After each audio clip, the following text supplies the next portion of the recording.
Assalamualaikum warahmatullahi wabarakatuh. Salam pembelajar teman-teman semua. Pada kesempatan kali ini kita akan membahas masih tentang soal penilaian akhir semester atau PAS kelas 6 tema 2. Jadi untuk teman-teman semua, soal ini hanya berupa prediksi ataupun soal latihan. Kalaupun itu misalkan muncul, alhamdulillah. Dan memang kebanyakan soal-soal yang dibuat di channel YouTube Bahagia Insting ini seperti soal PTS kemarin ataupun PAT yang tahun-tahun kemarin, itu sebetulnya banyak sekali beberapa nomor soal yang muncul, walaupun tidak semuanya. Tapi ini adalah untuk teman-teman semua belajar. Jadi datang ke sini teman-teman semua ke channel YouTube Bahagia Insting ini bukan untuk mencontek, tetapi untuk belajar dalam rangka teman-teman semua mempersiapkan PAS ya. Jadi silakan teman-teman semua dipelajari video ini dan di-share sebanyak mungkin ke grup kelasnya, ke grup sekolahnya, agar yang lain bisa ikut belajar di channel YouTube Bahagia Insting ini. Oke, sekarang kita langsung ke soal yang pertama. Nomor 1, pengamalan sila ketiga Pancasila adalah A. Bergaul dengan masyarakat tanpa memandang perbedaan suku, agama, ras, dan antar golongan. B. Toleransi dan penghormatan kepada agama lain. C. Menghormati hak orang lain dan toleransi kepada agama lain. D. Takwa terhadap Tuhan Yang Maha Esa. Kita tahu bahwa butir Pancasila ketiga itu adalah Persatuan Indonesia. Maka ini kaitannya dengan persatuan masyarakat tanpa memandang apapun. Kalau misalkan itu agama, ya di sini kalau kita melihat ke jawaban B, kemudian C dan D, ini adalah lebih tepatnya ke butir Pancasila sila ke-1, yaitu tentang ketuhanan Yang Maha Esa. Untuk apa? Yaitu untuk menghormati pemeluk-pemeluk agama lain atau bertoleransi terhadap yang berbeda agama. Maka yang lebih tepat untuk soal nomor 1, yaitu pengamalan Pancasila sila ketiga, itu adalah yang A, yaitu bergaul dengan masyarakat tanpa memandang perbedaan suku, agama, ras, dan antar golongan. Jadi di sini bukan hanya agama, tetapi dalam sila ketiga itu yaitu semua mencakup perbedaan suku, perbedaan bahasa, ataupun perbedaan antar kelompok golongan, ya. Nah, jadi lebih umum untuk sila ketiga. Tetapi kalau misalkan untuk sila pertama, yaitu perbedaan keyakinan dalam beragama saja. Ya, untuk toleransi dalam beragama. Jadi jawabannya adalah yang A.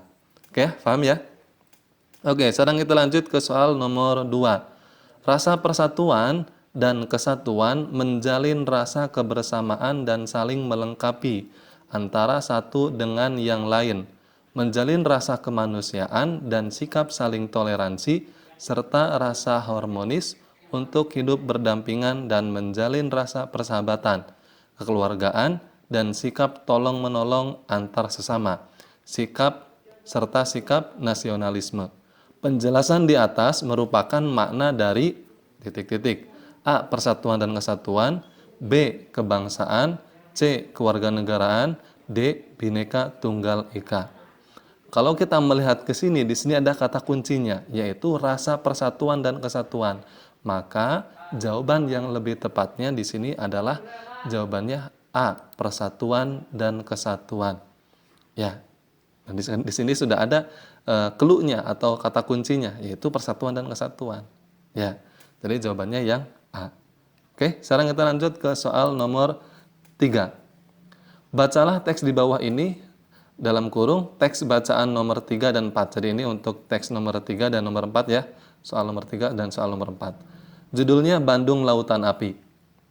Peristiwa Bandung Lautan Api adalah peristiwa kebakaran besar yang terjadi di kota Bandung pada tanggal 23 Maret 1946. Dalam waktu 7 jam sekitar 200.000 penduduk Bandung membakar rumah mereka. Mereka meninggalkan kota menuju pegunungan daerah selatan Bandung. Hal ini dilakukan untuk mencegah tentara sekutu dan tentara Nisa Belanda untuk dapat menggunakan kota Bandung sebagai markas strategis militer dalam perang kemerdekaan Indonesia. Karena kejadian tersebut, tentara Inggris merasa tidak terima dan mulai menyerang sehingga pertempuran sengit terjadi. Pertempuran yang paling besar terjadi di desa Dayakolot, di mana terdapat gudang amunisi besar milik tentara sekutu.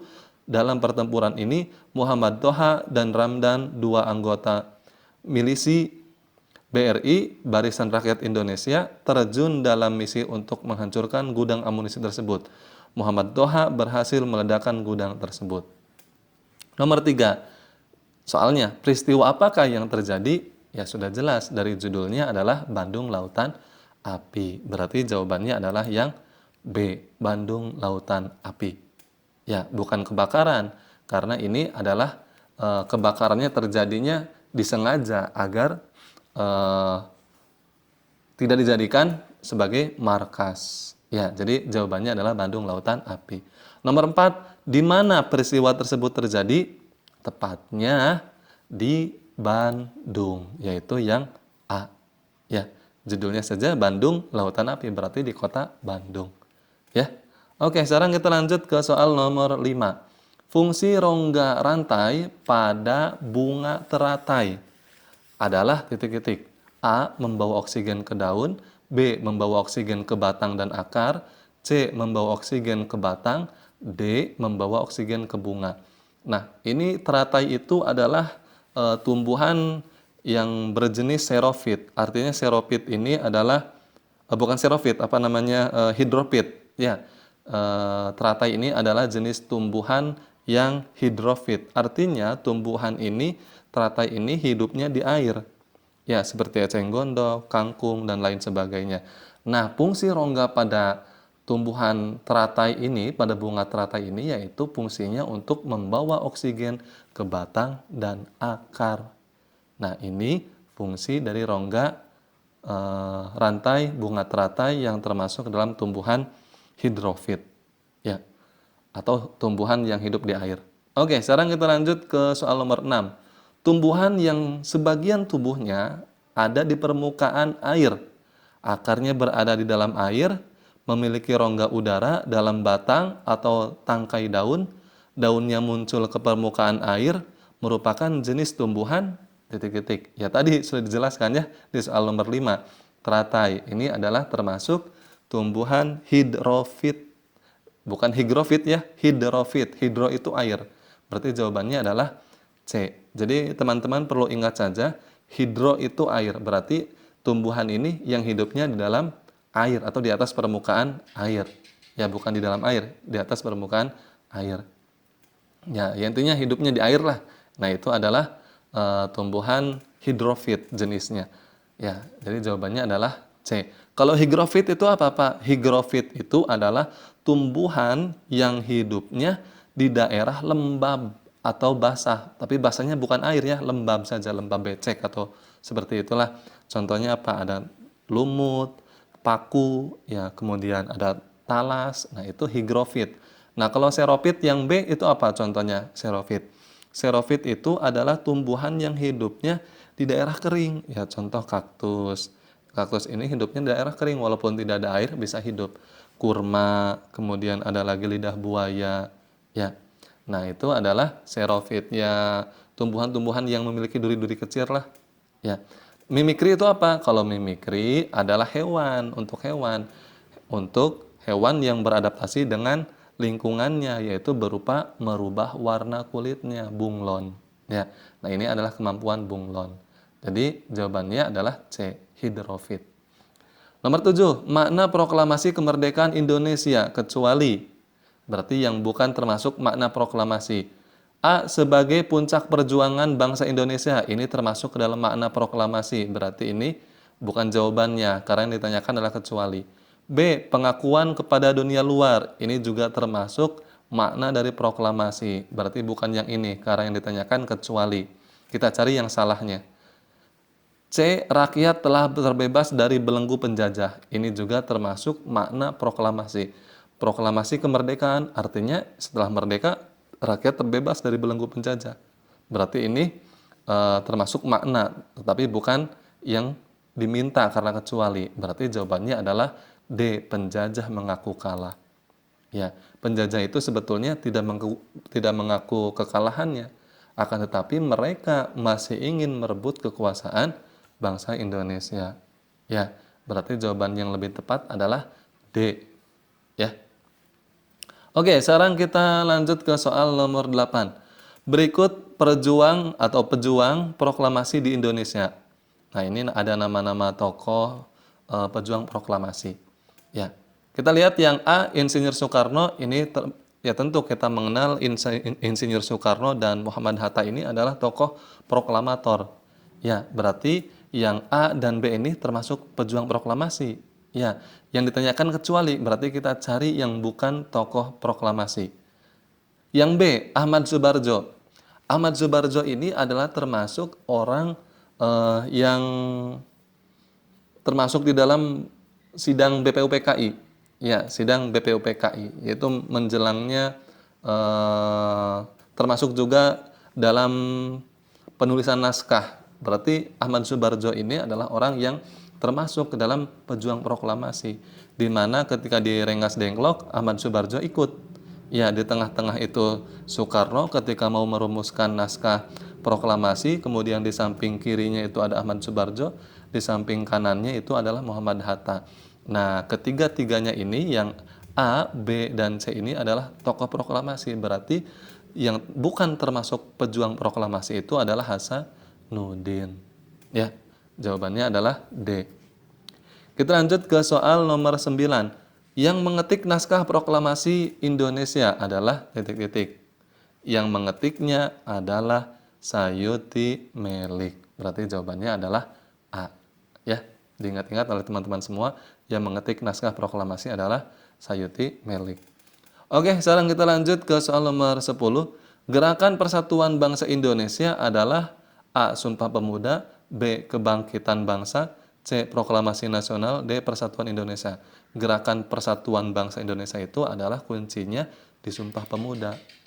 Ya, di mana pada waktu itu semua bersatu, terutama para pemuda Indonesia. Ya. Nah, ini adalah gerakannya, yaitu Sumpah Pemuda. Berarti jawabannya yang A. Oke, sekarang kita lanjut ke soal nomor 11.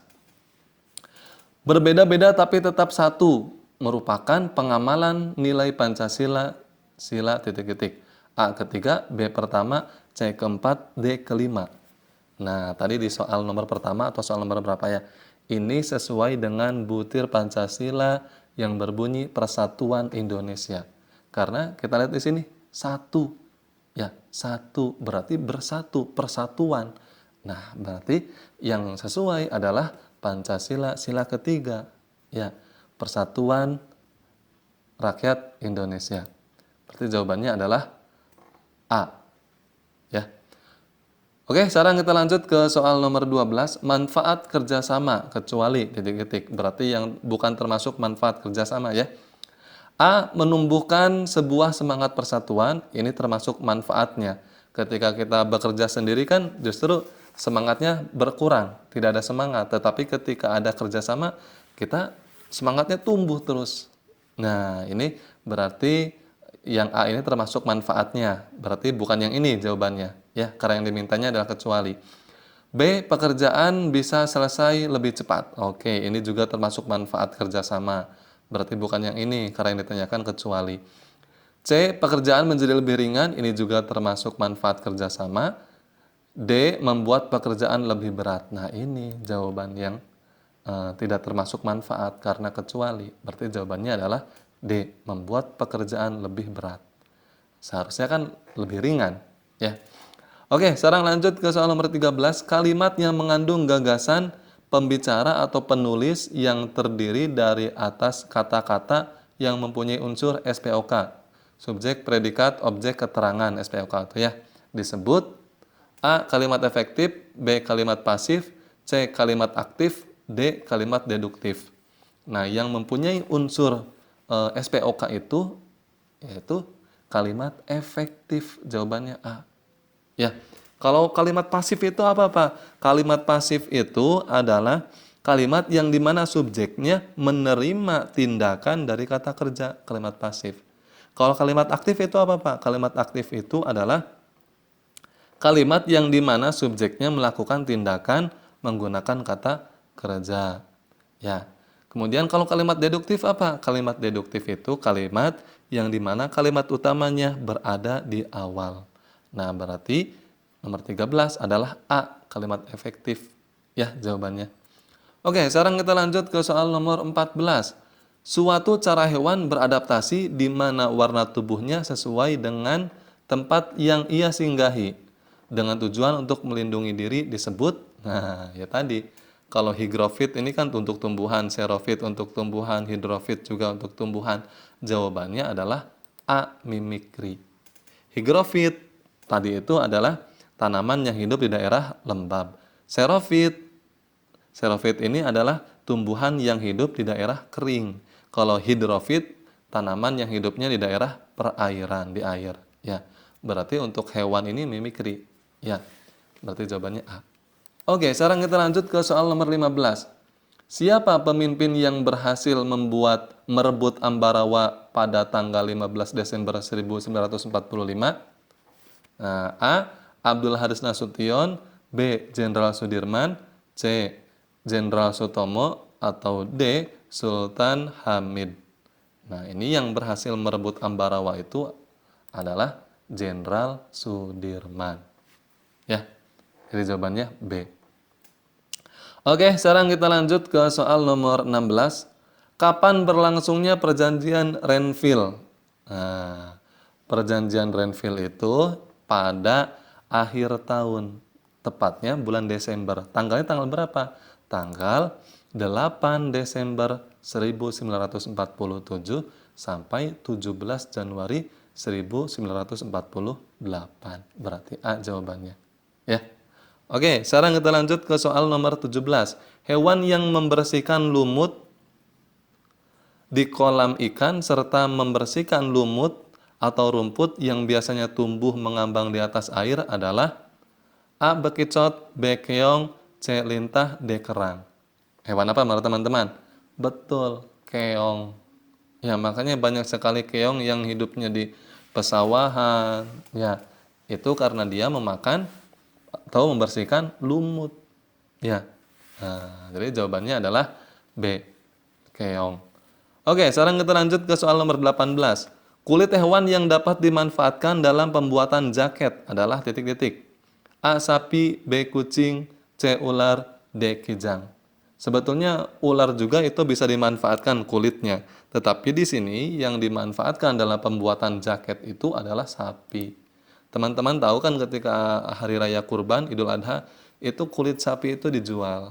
Ya, kulitnya dijual bisa untuk membuat bedug, bisa untuk membuat genjring, hadroh, ya, bisa juga untuk membuat jaket. Nah, jadi jawabannya adalah sapi, ya.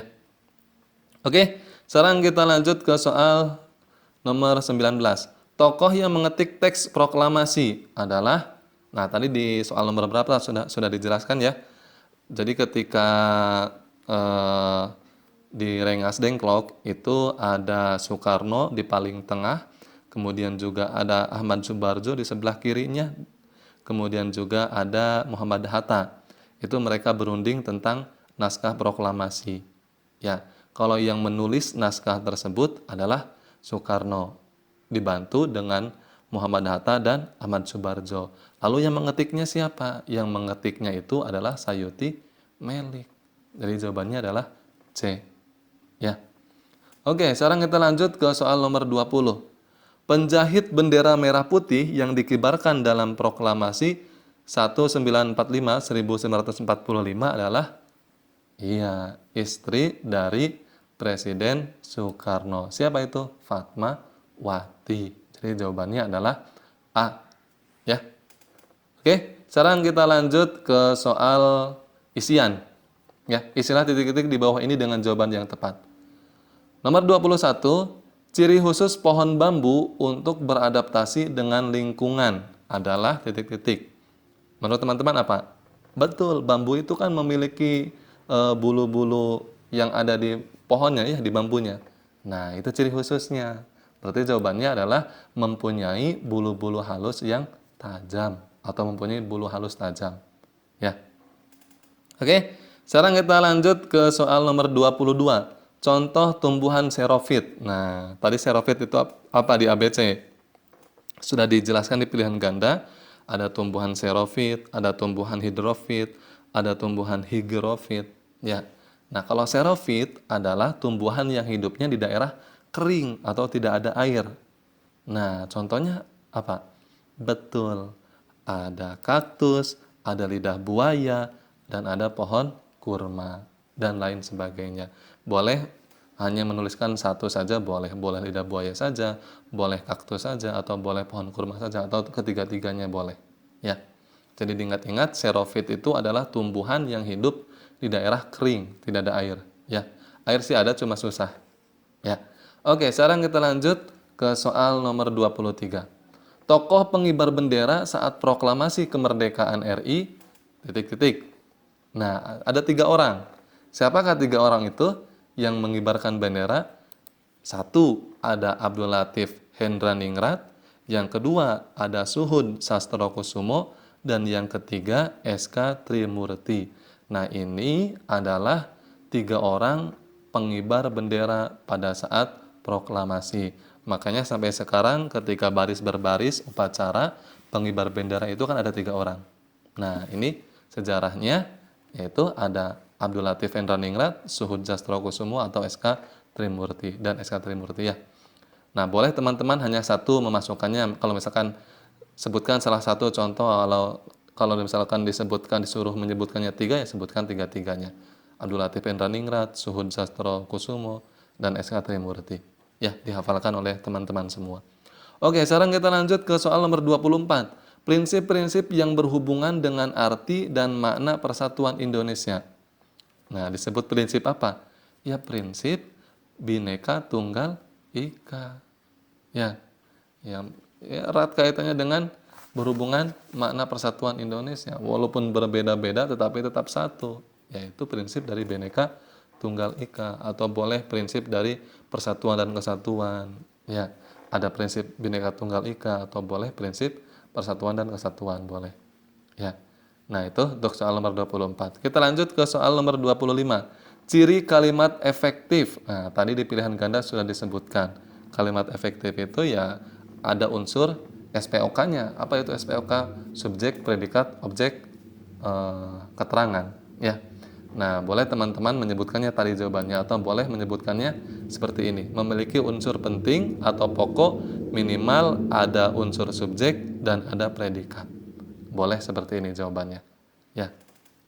Oke, sekarang kita lanjut ke soal nomor 26. Bagaimana cara hiena mempertahankan diri dan wilayahnya? Hiena itu apa sih? Nah, ini hiena itu adalah hewan seperti ini nih. Nah, ini namanya hewan hiena. Ya, hewan hiena di Afrika kalau tidak salah hewan ini. Ya. Nah, bagaimana cara mempertahankan diri dan wilayahnya? Cara mempertahankan dirinya hewan hiena ini yang tadi gambarnya dengan cara bergerombol. Ya, dengan cara bergerombol dengan teman-temannya, jadi bersatu. Ya. Dan kemampuan dari hiena ini dia bisa menghitung jumlah musuhnya. Hewan lain yang mau menyerangnya atau mau menyerang dia, mereka bisa menghitung si hiena ini. Ya, dengan instingnya, oh ada sekian jumlah musuhnya. Jadi pinter hiena itu seperti itu, dan juga mereka dengan cara bergerombol, ya. Itu jawaban soal nomor 26. Nomor 27. Salah satu hasil konferensi meja bundar atau KMB adalah titik-titik. Nah, ini hasilnya salah satunya adalah Belanda mengakui Republik Indonesia Serikat atau RIS sebagai negara merdeka dan berdaulat. Ini salah satunya. Ya, sebetulnya ada lagi, tapi boleh teman-teman mencantumkan hanya ini saja karena yang ditanyakan adalah salah satu. Ya. Oke, jadi ini jawaban untuk hasil konferensi meja bundar salah satunya. Nomor 28, kita telah berhasil mewujudkan kemerdekaan Indonesia dari penjajahan dengan penuh pengorbanan adalah perwujudan dari titik-titik. Nah, menurut teman-teman apa nih jawabannya? Iya, persatuan dan kesatuan. Ya. Kita lanjut ke soal nomor 29. Siapakah penemu bola lampu pijar? Ya, sudah jelas. Ini sudah pasti teman-teman kenal ya. Atau ada yang tidak tahu? Nah, kalau yang tidak tahu, silakan dibaca lagi bukunya. Nah, siapa namanya? Iya, Thomas Alva Edison. Ini adalah penemu bola lampu pijar. Ya. Oke, sekarang kita lanjut ke soal nomor 30. Upaya bangsa Indonesia meningkatkan kesejahteraan rakyat di awal masa kemerdekaan. Jadi setelah merdeka ini upaya bangsa Indonesia apa? Agar rakyatnya sejahtera. Salah satunya adalah dengan konferensi ekonomi. Nah, ini ya, ini 30 soal prediksi PAS kelas 6 tema 2. Mudah-mudahan bermanfaat buat teman-teman semua. Jadi teman-teman kesini itu bukan untuk nyontek ya, tetapi untuk belajar dalam rangka mempersiapkan diri PAS besok ya. Adapun muncul atau tidaknya itu adalah sudah dari usaha teman-teman semua. Tetapi kebanyakan soal-soal yang dibuat dari channel Hai Ginseng ini, soal-soalnya seperti tahun-tahun kemarin itu banyak yang keluar. Ya, banyak sekali yang keluar. Walaupun ada misalkan di wilayah yang berbeda ada yang tidak sama, tetapi pasti ada beberapa soal yang keluar soalnya. Ya. Oke, karena ini sudah sesuai dengan kisi-kisi pas tahun sekarang. Oke, terima kasih. Salam pembelajar. Jangan lupa di-share video ini. Wassalamualaikum warahmatullahi wabarakatuh.